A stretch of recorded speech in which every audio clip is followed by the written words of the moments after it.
Bienvenido a la Escuela Apostólica y Profética Peña de Águilas. Estos videos que vamos a analizar la historia del pueblo de Israel están vinculados a mi libro Intifada. Puedes adquirir el libro en internet y también te puedes inscribir si quieres que tengan un valor curricular. Te puedes inscribir en la página de la EAPA, es buscatufe.com, entras en la sección de enseñanza y bueno, ahí van a estar los requisitos para que salgas con un título, si es tu deseo, y estos videos también tengan este valor curricular. De otro modo, bueno, puedes ver los videos, no hay ningún problema, puedes comprar el libro o puedes inscribirte a la APA, puedes hacer las tres cosas. Que el video tenga un valor curricular, bueno, necesitas estar inscrito en la APA, necesitas comprar mi libro en amazon.com, con un solo clic te lo envían a tu casa, y también necesitas entregar un resumen de cada video, unas cuantas cuartillas, como se te dará instrucciones cuando estés inscrito en la EAPA. De otro modo, bueno, eres bienvenido a ver el video, a comprar el libro si lo deseas. La parte 3 del capítulo 2, que he titulado Babilonia, de este libro Intifada. El libro lo puedes adquirir por Amazon, te lo envían a cualquier parte de tu domicilio. Dice la escritura: cuando en Babilonia se cumplan los 70 años, yo os visitaré y despertaré sobre vosotros mi buena palabra para haceros volver a este lugar. Jeremías 29:10. Bueno, básicamente en el año 537, Ciro, rey de Persia, que es Babilonia, dijimos, autoriza el regreso de los judíos a Jerusalén. De modo, bueno, que el periodo de cautiverio se calcula más o menos del 586 al 537.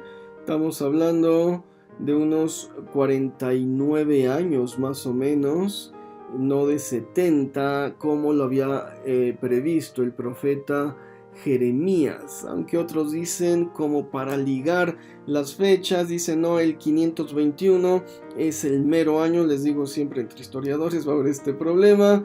Aún así, la profecía de Jeremías se acercaría a 65 años y con este indeterminado histórico, es decir, 5 años de diferencia. ¿Por qué pasa esto? ¿Cómo se equivocó Jeremías? ¿No fue revelación de Dios o qué? No, debemos entender el tiempo bíblico y el tiempo de Dios. Y el tiempo en Medio Oriente no es como el tiempo en Occidente. Cuando uno viaja, por ejemplo, por Egipto, y pregunta uno a qué hora sale el autobús, te dicen al mediodía. Y bueno, ¿cuál es el mediodía? El mediodía puede ser entre las 11 de la mañana y las 3 de la tarde. Es decir, no hay una hora precisa, es un tiempo más bien relativo o aproximado. Esta idea del reloj exacto y empezamos exactamente a las 11 de la mañana es una idea británica. Cuando aparece o cuando surge la revolución industrial, los británicos se ven en la necesidad de ajustar relojes en todo el territorio para que la máquina, las locomotoras de vapor, tuvieran una llegada exacta y la gente tuviera este aproximado y no hubiera retrasos de 15-20 minutos que se iban acumulando entre lugar y lugar, y al rato perdías mucho tiempo. Es decir, con 15 minutos de retraso en Londres y después en Cambridge y después en Birmingham, dices, al final ya se retrasó 2 horas el tren. Y para un sistema industrializado donde necesitamos el transporte, dijeron no, necesitamos una hora estándar. Entonces, bueno, se crea el tiempo exacto, ¿no? Y vamos a ver el meridiano y la hora que va a marcar la hora es tal, y todos los relojes van a estar alineados con tal reloj. Y bueno, después viene la era atómica y ahora hay precisión por milésimas de segundo de los relojes y están alineados con el sol y la salida, etcétera. Pero antes no era así. Si le preguntabas a una persona qué hora es y en qué año estamos, no tenía ningún sentido. ¿Sí me explico? Los años se medían por el reinado del rey. Pues en el año quinto del rey Jeroboam, no, pues sí, ¿qué hora es? Sí me explico, el Shabbat entraba de manera aproximada, de acuerdo al Talmud. Cuando aparecía la primera estrella, ya estaba a punto de entrar. Y cuando aparecía la tercera estrella, ya había entrado. Cuando el cielo estaba nublado, hay todo un problema. Hay una historia donde se hace esta apuesta y dice hasta que caiga el sol, y como el cielo está nublado, dice ya perdiste la apuesta, págame. Y de pronto se abren las nubes y dice no, mira, ahí está el sol todavía, no ha entrado el Shabbat, o sea que todavía tengo un tiempo más para pagarte. El tiempo era muy relativo, y lo mismo pasa con el tiempo bíblico, lo mismo pasa con el tiempo de Dios. Cuando Jeremías dice 70 años, en 70 años regresarán, es este mismo tiempo aproximado, 65, 75, 50 años, no pasa nada, 5 años más, 5 años menos. Bueno, la decisión de Ciro fue totalmente geopolítica. Israel está situado en una región política y económicamente muy importante. Se le conoce como el Paso de los Reyes, es decir, hay mucha zona para pasar, sí, claro, pero es desierto, te consume a las huestes. Hombre, Alejandro el Grande quiso enviar a sus hombres por el desierto. Si fue Alejandro, bueno, y pereció un montón de gente, ¿no? Es decir, pasar por Jerusalén es pasar por la zona arbolada, por la zona donde está el río Jordán, por la zona donde hay agua, donde puedes ir a África, a Arabia, a la península de Anatolia, en la parte sur. Es decir, era una zona muy importante que unía África con la península de Anatolia, y una ruta donde se podía transitar de manera donde se encontraran los diferentes suministros para la gente. Entonces Ciro dice hay que ponerle atención a este sitio. Entonces bueno, ¿por qué lo hace Ciro? Todos los emperadores, o bueno, los gobernantes de Babilonia se habían caracterizado por ser muy malos. Yo soy muy malo, y el otro decía yo voy a ser más malo, y el mayor título de maldad se lo llevó Nabucodonosor. Nadie lo podía destronar, había sido el más malo de todos. Y Ciro dijo, yo qué flojera, no voy a buscar hacer más obras malas para que se me recuerde como malo, a mí que se me recuerde como bueno. Yo voy a ser Ciro el bueno. Y entonces empieza y dice que se cambie toda esta idea y que se me recuerde como un gobernante bueno, con buenas estrategias. Entonces vamos a mandar a los habitantes de este lugar que regresen a Babilonia, que regresen de Babilonia a Jerusalén. No hay ningún problema, yo lo autorizo. En vez de enviar gente desconocida, como hacían los asirios o hicieron con el reino del norte, el reino de Israel, que mandaron desconocidos a gobernar y dijeron no, que regresen los propios pobladores. Ahora bien, estamos hablando de 3 generaciones. Las personas originales que fueron deportadas a Babilonia después de 60 años, o ya estaban muertos o eran súper ancianos. Imagínate tú, te deportan y te llevan a otro país. Ya pasaron 40 años, ya tienes 60 años y te dicen, oye, regresa otra vez a tu país. Dices, pues no tengo nada, ni propiedad, ni dinero, ni trabajo. Aquí ya hice mi vida, ya tengo mi casa, ya tengo mi negocio.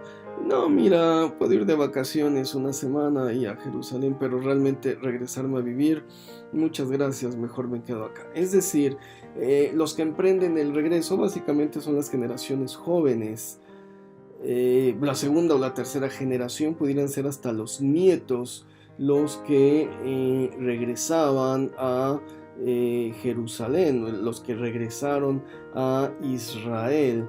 Es decir, es totalmente una construcción imaginaria. Esdras nos dice que cuando echaron los cimientos del nuevo templo, que era pequeñitito, había ancianos que habían visto el primer templo y que lloraron. Definitivamente fue una minoría. Dice, la mayoría estaban gozosos, las nuevas generaciones dicen, ya tenemos templo otra vez en Jerusalén, aunque es un templo pequeñito, templo que será conocido como el templo de Zorobabel. Y bueno, así es como regresa, así es como regresan los hebreos o los primeros hebreos de Babilonia a Jerusalén. Sin embargo, se queda una comunidad muy importante. Mucha gente se queda en Babilonia, es decir, no todos dicen, ay sí, voy otra vez y me regreso. Dicen, ¿para qué? Aquí tengo mi vida, ya me acostumbré a las tradiciones, se me respeta mi judaísmo,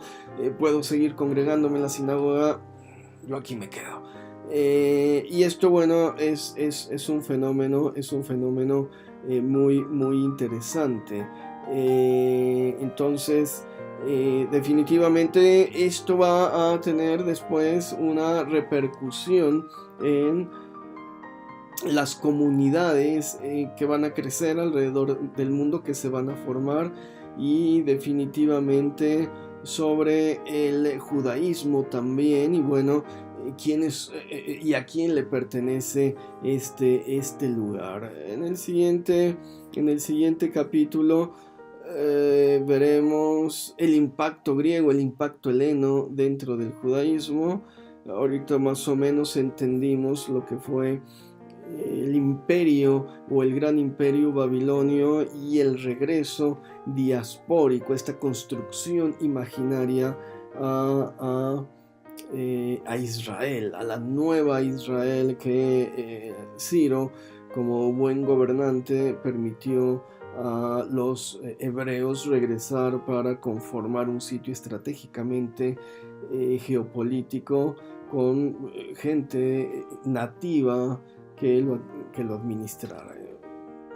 Veremos entonces el siguiente capítulo.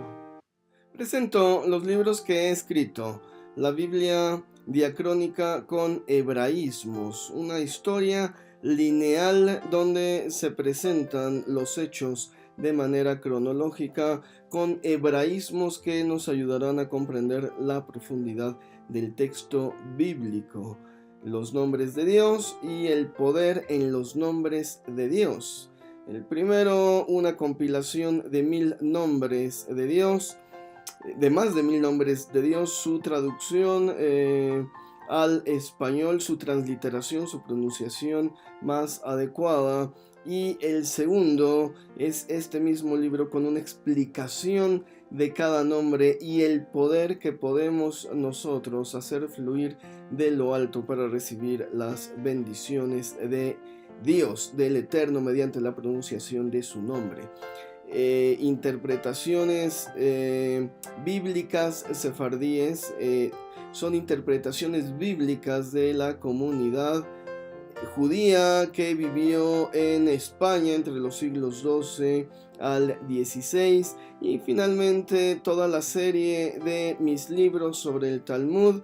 Ya vamos hasta el número 7, que son interpretaciones bíblicas de principios de siglo de los rabinos contemporáneos a Jesucristo. Todo esto visto a la luz del Nuevo Testamento para entender nuestro cristianismo desde una matriz judía. Todos los libros los puedes adquirir en Amazon, en Editorial AMI aquí en México, en Amazon de manera internacional. Los envían a cualquier parte del mundo directamente a tu casa. Espero que estos textos sean de beneficio para tu crecimiento espiritual, académico, para que dejen algo, un legado en tu vida. Aquí están, te los presento.